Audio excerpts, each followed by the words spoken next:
Today we're going to be making a natural deodorant. Sustainability does not end with our gardening company.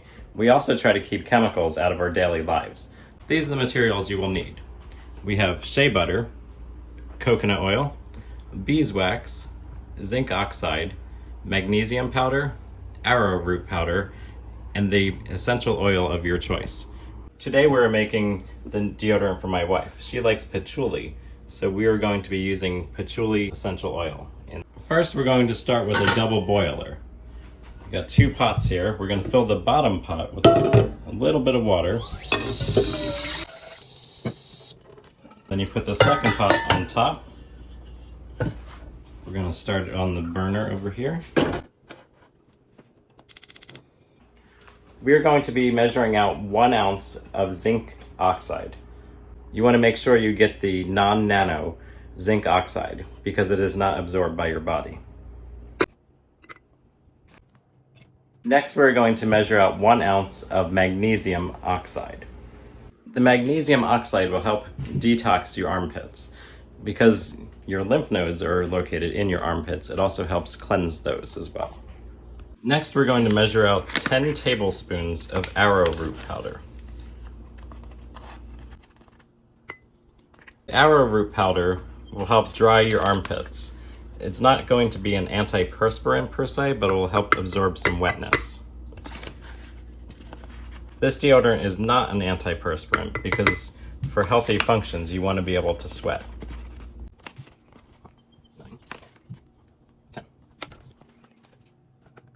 Once all the dry ingredients are measured out, we're just going to mix them lightly with a fork in the container. We have measured out 4 ounces of shea butter and 4 ounces of coconut oil. The shea butter is going to give us a smooth consistency to the deodorant, and the coconut oil is naturally antibacterial. Next up, we're going to measure out 1 ounce of beeswax.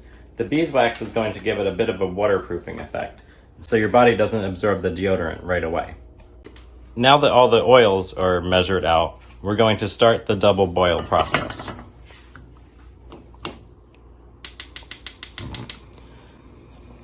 If you're not familiar with a double boiler, what this does is make sure that your ingredients don't scorch. It keeps it separate from the water so that they don't get wet. Kind of like you're making chocolate. Stir this on a medium heat. Keep stirring so that you don't scorch it and everything is fully blended.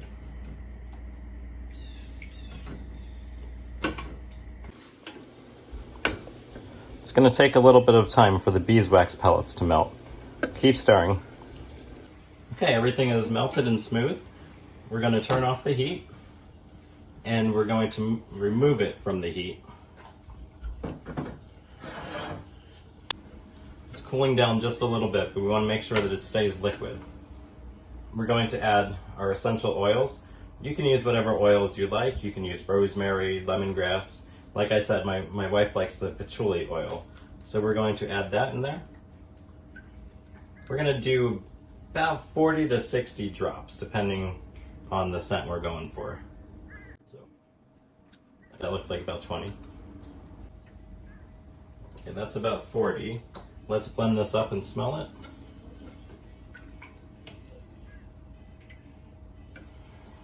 I think it needs a little bit more. Okay, that's about 60 drops. Let's see. Needs a little bit more. Okay, now that that is well blended, we're going to start slowly adding our dry ingredients. Again, this is zinc, magnesium, and arrowroot.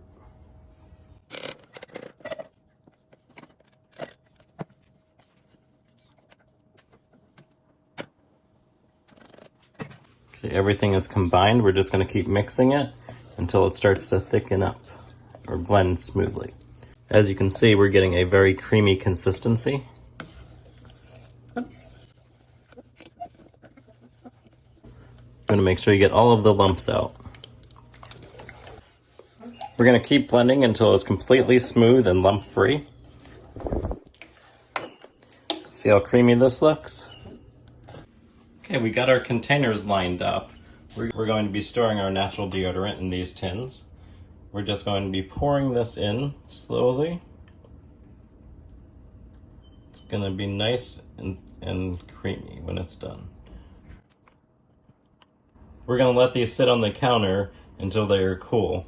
Should take about 24 hours or so for them to cool completely, and then you can store them.